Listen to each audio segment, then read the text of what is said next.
ហូរហាមក្រោមឯកសំឋានសន្តិសុខមានអ្នកដឹងថាខ្ញុំកើនទុំទាំងមួងបាំងមុខអ្នកទុកក្រំគ្រីកញ្ចាយលើស្មាខ្ញុំស្ម័គ្ររក្សាការពីមុំរាក្រុមហ៊ុនមាននេះការពីជូនញៀងប្រស្ដីចំណេញខ្ញុំតិចប្រឹងកិច្ចឲ្យផុតឧបាយការងារទួនៅចិត្តឆ្ងាយអណ្ដាយភារកិច្ចរាល់ថ្ងៃមិនលួចឆក់ប្លន់ជិះជាន់ប្រវ័ញ្ចពេងគេ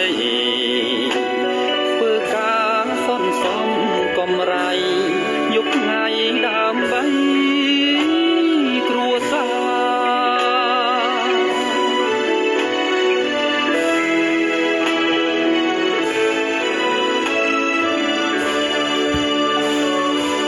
សូ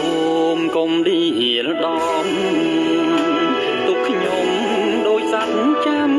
ទាំងធ្វើការបំពេញក្រពះដូចថ្ងៃរៀងកំដរលោកាសង្ឃឹមប្រាក់ខាលំហាងជីវភាពថ្លៃថ្លាសូមរួមស្មើឈ្មោះខេមរាមេត្តាផ្ដល់ដំឡៃធំញើសហូរហែងតាក់តែងវាសនា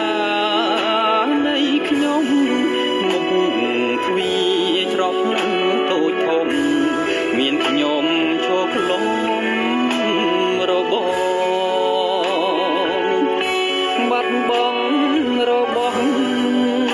កំហុសខ្ញុំត្រូវចេញសញញឹមញឹកអាប់ជាប់ខ្នងអូនបងសន្តិសុខ